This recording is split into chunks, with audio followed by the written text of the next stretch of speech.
manusia menebangi hutan yang dapat menyebabkan hutan menjadi gundul dan juga gersang.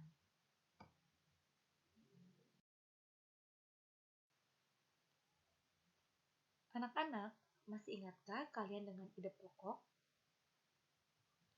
Ide pokok adalah gagasan utama dalam satu teks ataupun juga paragraf. Cara menentukan ide pokok, yang pertama adalah membaca teks secara keseluruhan terlebih dahulu. Yang kedua, mencari kalimat utama dalam teks tersebut. Dan yang ketiga adalah menentukan inti dari kalimat utama. Tahukah kamu?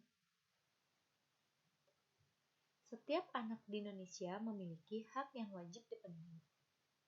Anak-anak merupakan generasi penerus cita-cita perjuangan sebuah bangsa. Oleh karenanya, kebutuhan untuk tumbuh dan berkembang dalam kehidupan anak harus diutamakan. Akan tetapi, sayangnya, tidak semua anak mempunyai kesempatan yang sama dalam mewujudkan harapannya.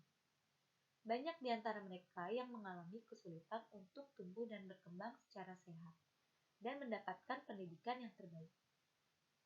Banyak anak berasal dari keluarga yang kurang mampu yang tidak mendapatkan layanan pendidikan dan kesehatan. Tidak hanya itu, akibat perang dan pertikaian yang terjadi di beberapa negara menyebabkan banyak anak-anak yang menjadi korban. Hak-hak mereka terabaikan sehingga menjadi korban kekerasan.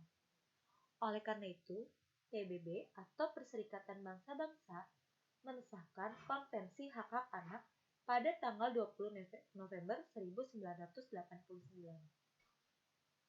Konvensi ini bertujuan untuk memberikan perlindungan terhadap anak dan menegakkan hak-hak anak di seluruh dunia.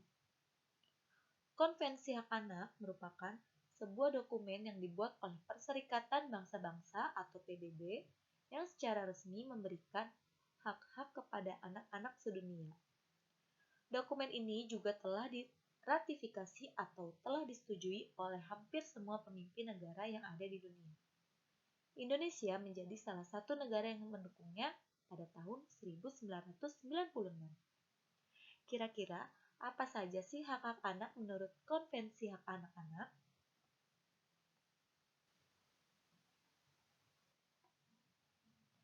Hak-hak anak menurut Konvensi Hak Anak.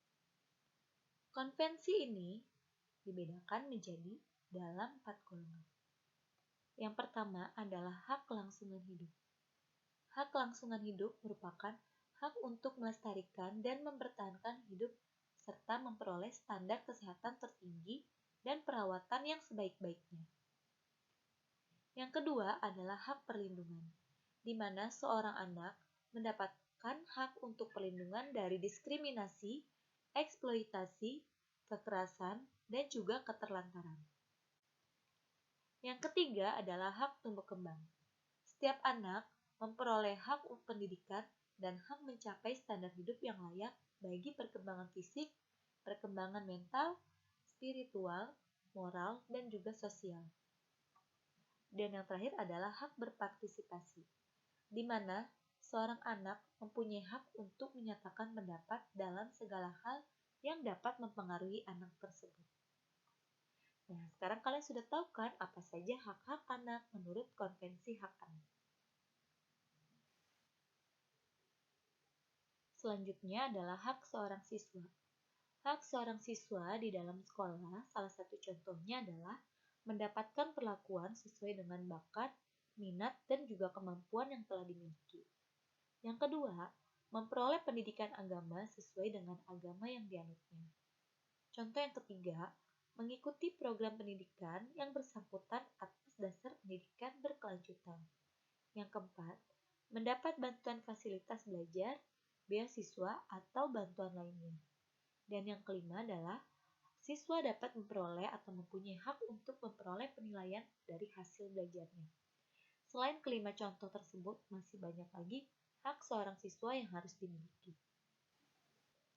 Nah, anak-anak, setelah penjelasan tadi telah kalian simak, sekarang saatnya kalian mengerjakan latihan soal tema 6, subtema 1, pembelajaran 3, yang kalian harus kerjakan pada buku tulis kalian, kemudian nanti dikumpulkan pada waktu yang akan Ibu tentukan.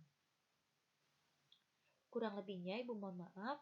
Semoga semua yang telah Ibu sampaikan pada hari ini dapat bermanfaat untuk kalian. Jangan lupa kalian jaga kesehatan dan tetap selalu semangat mengikuti pembelajaran.